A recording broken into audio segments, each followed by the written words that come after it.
The last memory. Sarah stood before the door, her hand hovering over the handle.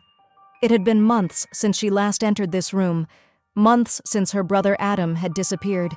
He had left no trace, just questions. Questions that lingered, unanswered.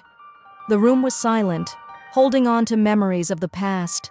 His desk cluttered with old papers, photographs hanging crookedly on the walls, the faint scent of coffee still lingering in the air. But there was something new today, a device sitting on the desk, glowing softly. The memory capsule. Sarah had heard rumors about it, a new technology that could let people relive their memories as if they were experiencing them again. It wasn't supposed to be ready for years, but Adam had always been the kind of person who sought out the impossible. The idea of preserving his memories had consumed him, but now it seemed like his obsession had left her with no choice but to face it. She reached for the device with trembling hands. Could this really be the answer to the questions that had been eating away at her?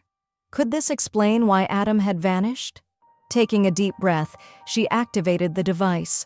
A soft hum filled the room, the light from the capsule brightening. The air seemed to warp around her, and suddenly she was no longer in the room. She was somewhere else. A park from her childhood, the warm summer air brushing against her face. "Wait up, Adam!" a younger version of herself called, laughing as she chased after her brother. He was always faster, always a few steps ahead, but she didn't mind. She loved catching up to him.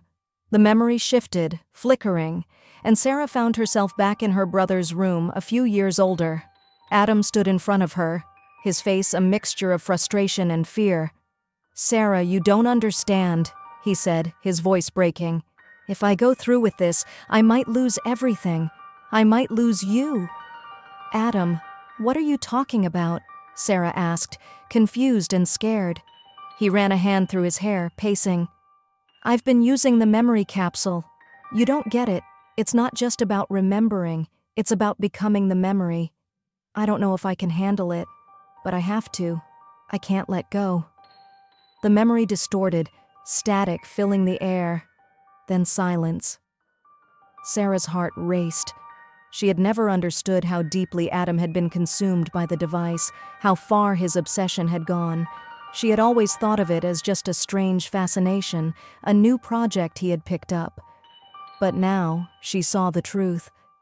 Adam had been trying to hold on to everything, terrified of losing his memories, and in the process, he had been losing himself. The device hummed again, and this time, it wasn't a memory, it was a message from Adam. "Sarah," his voice echoed, distant and pained, "if you're hearing this, then I've gone too far. I'm sorry, I never wanted you to be involved. But now you need to know, the more you use the capsule, the more you lose yourself. Memories aren't meant to be kept forever. Time isn't meant to be frozen. People are fragile, and if you hold on to the past too tightly, you'll lose the present. Don't make the same mistake I did." The words hit Sarah like a punch to the gut. The warning was clear.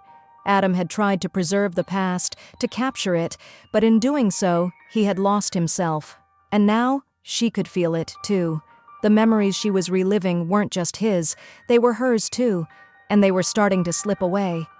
"I can't do this," she whispered, tears welling in her eyes. "I can't lose myself like you did." With shaking hands, she turned off the memory capsule. The light faded, the hum died down. The room fell back into its silence, the weight of the moment hanging in the air. Sarah stood there for a long moment, her breath shallow, her heart heavy. Adam's message echoed in her mind. Don't make the same mistake I did. She had come looking for answers, hoping to find some reason for Adam's disappearance. But what she had learned was far more important than any answer. Sometimes the memories we hold on to most tightly can shape who we are, but they can also trap us in the past, preventing us from living in the present. Taking one last look at the memory capsule, Sarah turned and walked out of the room. She would never forget Adam, but she couldn't keep trying to hold on to the past. It was time to move forward.